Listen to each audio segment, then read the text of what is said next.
अस्सलाम वालेकुम, welcome to my YouTube family. कैसे हैं आप लोग? आज मेरा ऑर्डर था, ये इतना क्यूट सा ऑर्डर था, ये मेरी जानने वाली थी तो उन्होंने दिया था। उनकी बेटी जो है वो अभी ना चलना स्टार्ट हुई है, नई ना, तो उन्होंने उसके लिए ऑर्डर दिया हुआ था कि उसके मतलब फुट स्टेप्स के बनाने हैं। तो वैसे वो मैं ऑर्डर पूरा करके उसके बाद मैं छत पे आ गई थी, क्योंकि मैंने कपड़े धोने थे, मशीन लगाई हुई थी।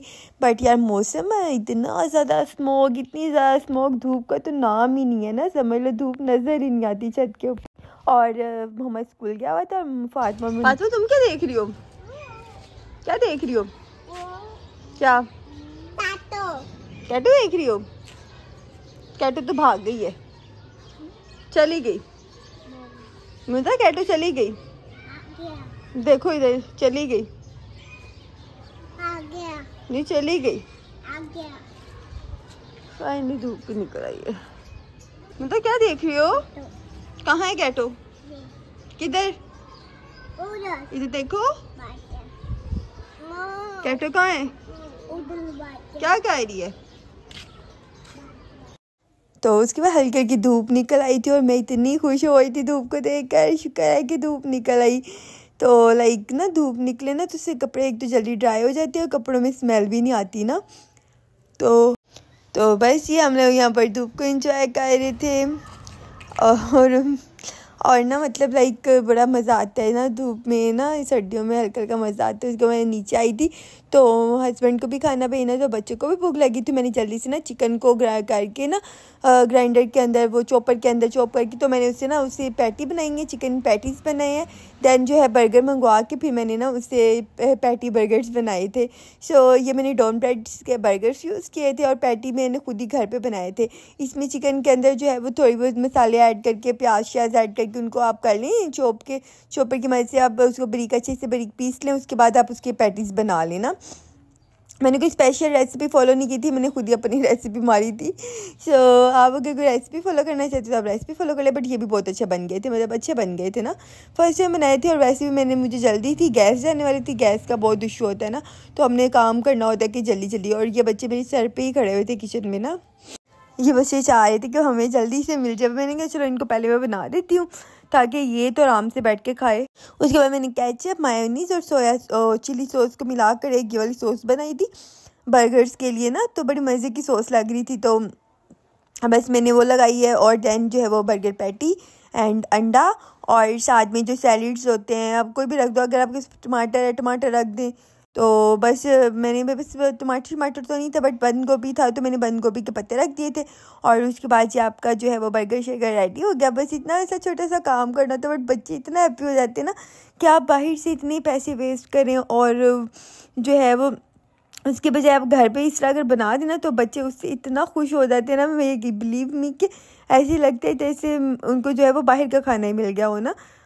सो आप घर पे भी बच्चों को बना कर दे सकते हैं, बहुत आसान रेसिपी होती है। उसके बाद मेरे हस्बैंड को शॉप पे भेजना था, तो उनको भी भूख लगी हुई थी क्योंकि वह नाश्ता जो है बहुत कम करके गए थे। सो मैंने उसके बाद उनको बनाकर इनको कॉन्टीन्यूसली मेरे सर पे खड़ी हुई थी कि बस मुझे किसी तरह मिल जाए। तो उसके बाद जी क्या पहले वो तो खा लो, गिर जाएगा। ठहर दे, तुम्हें मैं 10 मिनट ठहर जा। अच्छा जी, बस ये हस्बैंड के लिए मैंने फिर पैक कर दिया था, उनको शॉप पे भेजना था। उसके बाद जी हम अब रेडी कर रहे हैं गाजर की खीर। बहुत मज़े की लगती है यार, मेरी तो इतनी फेवरेट है ना, मतलब लाइक फेवरेट तरीन। तो इसके लिए ना बहुत आसान तरीका होता है। हमने ना राइस को यानी कि चावलों को भिगो देने, ठीक है, तकरीबन आधे घंटे के लिए। उसके बाद आधे घंटे बाद आपने उन्हीं भीगे हुए चावलों को अच्छे से जो है हाथों से मैश करना है, हाथों की मदद से उनको मैश करें। दैन आप उनको अच्छे से वॉश कर लें। उसके बाद आपने जैसे आप राइस को बॉयल करते हैं, पानी को बॉयल करें एंड उन चावलों को उबाल लें। जब उन चावलों के अंदर से पानी खुश्क हो जाए दैन आपने उसके अंदर दूध शामिल करना है। उसके बाद दूध को जब उबाल आ जाए दैन आपने उसके अंदर गाजरों को क्रश करके आपने डाल देना है और आपकी जो खीर है वो रेडी हो जाएगी। आपने इसको हल्की आंच पे पकाना है अच्छे तरीके से। और जब आपका जो इसमें दूध है ना वो थोड़ा सा रह जाएगा ना, तो देन आपने इसके अंदर चीनी ऐड करनी है, आपने इसको थोड़ा सा पकाना है। देन आप इसके अंदर जितने मेवा चाहते हैं आप ऐड कर दें, ठीक है। इसके अंदर ड्राई फ्रूट्स ऐड करने ऐड कर दिए, बट हमें तो ऐसी इतनी पसंद है यार, ये मेरी फेवरेट है मेरे हस्बैंड की। अच्छा, मेरे हस्बैंड को तो मीठा वैसे ही बहुत ज़्यादा पसंद है ना, उनको इस तरह की चीज़ें बहुत पसंद है और ये इतनी मज़े की बनती है ना, लाइक इसका टेस्ट ही अलग हो जाता है ना बिल्कुल ही। सो आप भी ज़रूर ट्राई कीजिएगा। उसके बाद मैंने इनको प्लेट्स में डाला था कि ये जल्दी ठंडी हो जाए, उनको खाने के बाद मैं सर्व करूँ। दैन जो मेरा केक ऑर्डर आया हुआ था और मैंने पूरा करना था। ये बेंटो केक था और बहुत सिंपल सा बेंटो केक था, बट बच्चों ने मेरा जीना हराम किया। एक तो लाइट गई हुई थी, ऊपर से ये सारे मेरे सर पे खड़े हुए थे और लाइट जाने की वजह से मुझे यहाँ पर बनाना पड़ा था केक, रेडी करना पड़ा था। ये सारे मुझे तंग कर रहे थे। सो ये बेंटो केक था, छोटा सा चॉकलेट केक था, बहुत मज़े का बनता है स्पंज। सो ये मुझे कह रही थी कि मुझे दे दो, ये फातिमा है, और ये मुझे कह रही थी कि मुझे दो। मैं ठहर जो तुम लोग को देती हूँ मैं बहुत अच्छी तरह। बस आपने उसके बाद जो है बोर्ड के ऊपर जो है वो क्रीम को लगाना है। देन आपने उसके बाद स्पंज रखना है और उसको अपने सोक करना है। अच्छा, सोक आप 2 तरीक़ों से कर सकते हैं। या आप अच्छे से अब ना चीनी के अंदर, पानी के अंदर चीनी मिक्स कर लें, आप उससे इसको पानी जो शुगर वाटर रहता है इससे सोक कर लें। या दूसरा तरीका होता है जिसमें आप दूध भी यूज़ कर सकते हैं। कुछ लोग जो है वो मिल्क से भी सोक करते हैं इसको, दूध से भी ना, यानी मिल्क के अंदर शुगर ऐड करके, चीनी ऐड करके उससे भी सोक कर सकते हैं। वो कोई इशू नहीं, वो आपके पे डिपेंड करता है। और अगर आप लोगों को कॉफ़ी वाला केक पसंद है, मीन्स कॉफ़ी पसंद है, तो आप कॉफ़ी से भी इसको सोक कर सकते हैं, ठीक है। कॉफ़ी को पानी के अंदर डिज़ोल्व करके आप उस पानी से भी जो है वो इसको सोक कर सकते हैं। सो बट उससे थोड़ा सा ज़रा जो है ना कड़वाहट आती है केक में। अच्छा जी, उसके बाद हमने इसको क्रीम लगानी है। दैन मैंने अच्छे से इसको चॉकलेट से अच्छे से फिल कर दिया था, क्योंकि ये 2 लेयर्स केक था, मतलब इसलिए मैंने दरमियान वाली लेयर के अंदर अच्छे से चॉकलेट जो है वो फिल कर दी थी ना। बस ये केक था और उसके बाद अच्छे से कवर करना है आपने। अच्छा, ये चॉकलेट ऊपर जो बनती है ना, इसको आपने, ये सर्दी है ना, सर्दी के अंदर आपने इसमें क्रीम थोड़ी सी ज़्यादा ऐड करनी होती है, क्योंकि जो चॉकलेट होती है ना वो हार्ड होना शुरू हो जाती है। तो उसके बाद मैंने इसके ऊपर सेकंड लेयर ऐड कर दी थी। देन आपने सेकंड लेयर को भी अच्छे से सोक करना है। मैंने सेकंड लेयर को भी अच्छे से सोक कर दिया। तो उसके बाद सेकंड लेयर के ऊपर थोड़ी सी चॉकलेट ऐड की थी।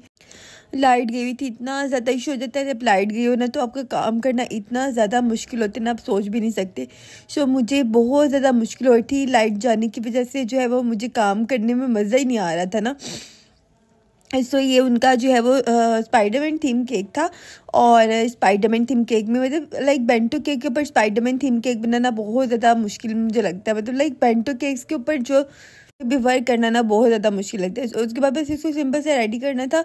और मैंने उसके बाद पता क्या किया था, मैंने कहा अब मैं इसको कैसे रेडी करूँ, मुझे समझ नहीं आ रही। तो मैंने ना पहले तो मैंने सोचा था इसको रेड कलर पर, बट वो बहुत ज़्यादा क्रीमी ना रेड कलर चाहता है, इसकी वजह से जो है वो क्रीम बिटर हो जाती है, यानी क्रीम का टेस्ट कड़वा हो जाता है। तो मैंने कहा था मैं ब्लू कलर में केक बनाती हूँ और ऊपर मैं ना रेड कलर में ड्रिपिंग कर दूँगी। मेरे पास वाइट चॉकलेट तो थी ही नहीं, तो मैंने इसकी जो ड्रिपिंग है ना वो मैंने बनाई थी क्रीम की मदद से। सो अच्छे से आपने इसको क्रीम से अच्छे से कवर करना है। देन आपने इसको जो है वो कवर करने के बाद इसकी ड्रिपिंग, और मैंने इसके जो है वो टॉपर्स अभी बनाने थे, लाइट नहीं थी। अच्छा, मेरे पास ग्लू गन थी, ग्लू गन की मदद से आपने इसके टॉपर्स बनाने होते हैं ना, तो इसके स्पाइडरमैन वाले टॉपर्स बनाने थे। तो फिर मैंने ना यूपीएस के ऊपर एक्सटेंशन लगा कर वहाँ से जो है वो ग्लू गन को अटैच किया। देन मैंने इसकी टॉपर्स बनाए थे। और टाइम भी इतना ज़्यादा हो गया था ना, क्योंकि मैसेज आ रहे थे कि उन्होंने ना राइडर भेज दिया हुआ है।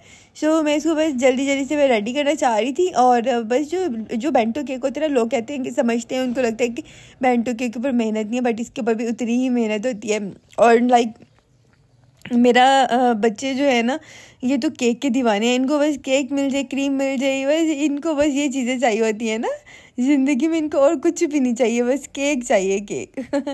अच्छा, और उसके बाद बस इनको भी साथ साथ देख रही थी और मैं साथ साथ केक का भी काम कर रही थी पूरा, कि जल्दी से केक फिनिश हो जाए ना। आपसे कुछ चीज़ें शेयर करनी थी। जैसे एक्चुअली में मेरा जो है वो 5th मंथ चल रहा है प्रेगनेंसी। सो जब आपका 5th मंथ स्टार्ट होता है ना, तो आपको बहुत सारी चीज़ों को फोकस करना होता है। लाइक आपको अपनी डाइट बहुत बेहतर करनी होती है। इसके अंदर आपको अपनी डाइट के अंदर कुछ चीज़ें इंक्लूड करनी होती है ना, जिसके अंदर सबसे इंपॉर्टेंट चीज़ होती है आपकी कैल्शियम इंटेक, ठीक है। कैल्शियम आपका प्रॉपर होना चाहिए।